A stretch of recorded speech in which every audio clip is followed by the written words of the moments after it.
নমস্কাৰ, মই মিলন শইকীয়া। আমি আছোঁ বৰ্তমান আলনিয়াত আমাৰ আজি শেষ তথা বিদায় নিশা। আৰু আমাৰ বিদায় নিশা নাটক আপোনালোকে জানেই অভিজিত ভট্টাচাৰ্যদেৱৰ ৰচনা আৰু পৰিচালনাৰে এখন ব্যক্তিক্ৰমী ধৰ্মী নাটক হৈছে ৰাম ৰাজ্যৰ লক্ষ্মণ। আমি ৰাম ৰাজ্যৰ লক্ষ্মণ নাটকখন কৰি আজি ইয়াৰ পৰা বিদায় ল'ম। আৰু আমাৰ পেণ্ডেলৰ ছাইডতে চলি আছে ৰাস মহোৎসৱ। আৰু আপোনালোকে জানে এইটো ছাইডে ৰাস মূৰ্তিৰ দ্বাৰা কৰা হয়। এই মূৰ্তিখিনিক মৃন্ময় মূৰ্তি বুলি কয়। মৃন্ময় মূৰ্তিৰে ৰাস এনেকৈ প্ৰদৰ্শন কৰা হয়।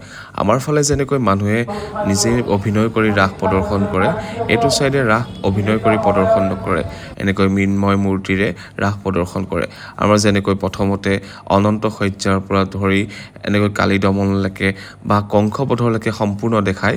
আৰু ইয়াতো তেনেকৈ মৃন্ময় মূৰ্তিৰ দ্বাৰা কালীয় দমন, অনন্ত শয্যা, কংসবধ তেনেকৈ প্ৰত্যেকটো বস্তু মৃন্ময় মূৰ্তিৰ দ্বাৰা দেখুওৱা হয়। আৰু ইয়াত দেখিছে আপোনালোকে ভীষ্ম সৰসজ্যাও দেখুৱাইছে।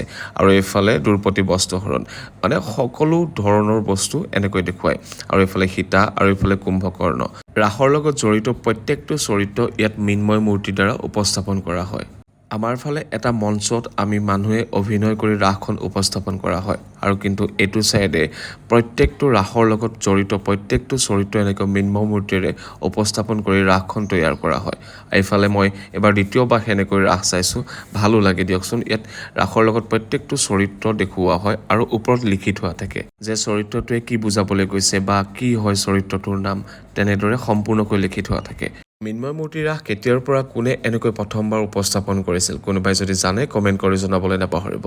ৰাস চাই শেষ হোৱাৰ পাছত আমি জেলেপি খোৱাত ব্যস্ত হৈ গ'লোঁ আৰু জেলেপি খাই ৰুমলৈ গুচি গ'লোঁ। আজিলৈ ভিডিঅ'টো ইয়াতে সামৰিছোঁ। আকৌ লগ পোৱাৰ আশাৰে বাই বাই।